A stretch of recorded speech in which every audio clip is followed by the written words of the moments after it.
আসসালামু আলাইকুম, কেমন আছেন সবাই? আমরা ভালো আছি। দেখেন বন্ধুরা, আমরা ট্রেনে চড়ে আসছি, আমাকে বাড়তে যান বন্ধুরা। আমাকে রুয়ানরে আমি হারাই ফেলেছি। তারপর আমাকে রুয়ানরে আমি হাইতে হাইতে খুঁজতাছি না। দেখেন বন্ধুরা, আমার রাস্তায় কত ফুরকি দেখবে না। তারপর ফুরকির গুলো আমার কাছে হাইতে হাইতে একটা বলো কথা, এগুলা তো ফুরকি নেই, এগুলা তো আমার আপু আর ভাইয়া।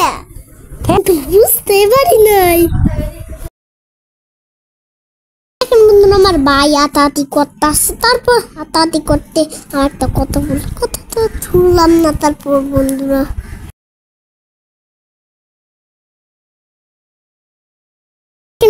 আমার নানির চাচ্ছে, আমি ট্রেনে যাচ্ছি বন্ধুরা। আসসালামু আলাইকুম, কেমন আছেন সবাই? তো আজকে ঢাকা থেকে বাড়ি চলে যাচ্ছি। তো যাওয়ার পথে আবার সেই ঝামেলা, স্টেশনে গিয়ে দেখি রাত 7:30টার ট্রেন।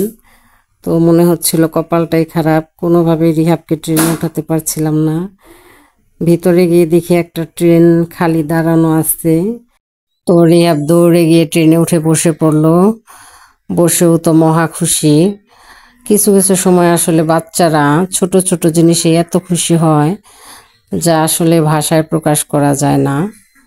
বন্ধুরা আমার জানলা দিয়ে অনেক মানুষ দেখতে পাইছি বন্ধুরা।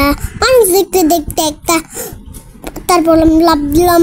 কোনো কিছু দেখলে ওর লাভ দেওয়ার কথাটা বলতেই হবে। এদিকে ও হাসছিল আর কি যেন একটা গান বলছিল।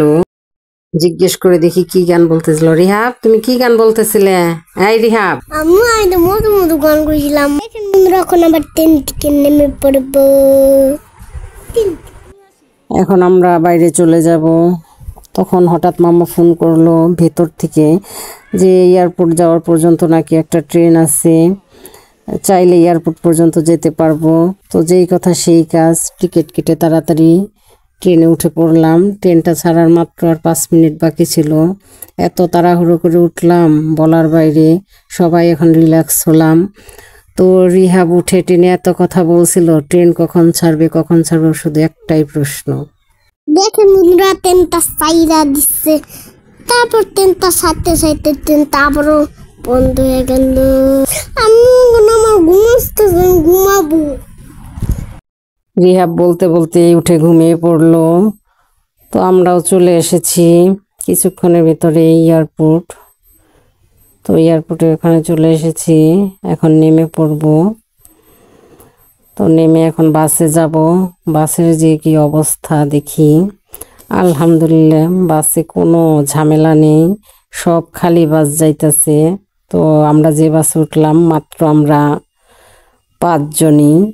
তো রাস্তায় কি যেন গ্যাঞ্জাম হয়েছে, অনেকক্ষণ দাঁড়িয়েছিলাম, বুঝতে পারলাম না আসলে কি হয়েছে। রুহান আমাকে একটা বিমান দেখাচ্ছিল, আর জায়গায় জায়গায় রাস্তায় এত দুর্গন্ধ যে নিঃশ্বাস নেওয়া খুব কষ্ট হয়ে যাচ্ছিল। আসলে গ্রামের মতো এত ফ্রেশ অক্সিজেন কোথাও পাওয়া যায় না। আমরা পৌঁছে গেছি আমাদের গ্রামে। ভালো থাকবেন সবাই, আল্লাহ হাফেজ।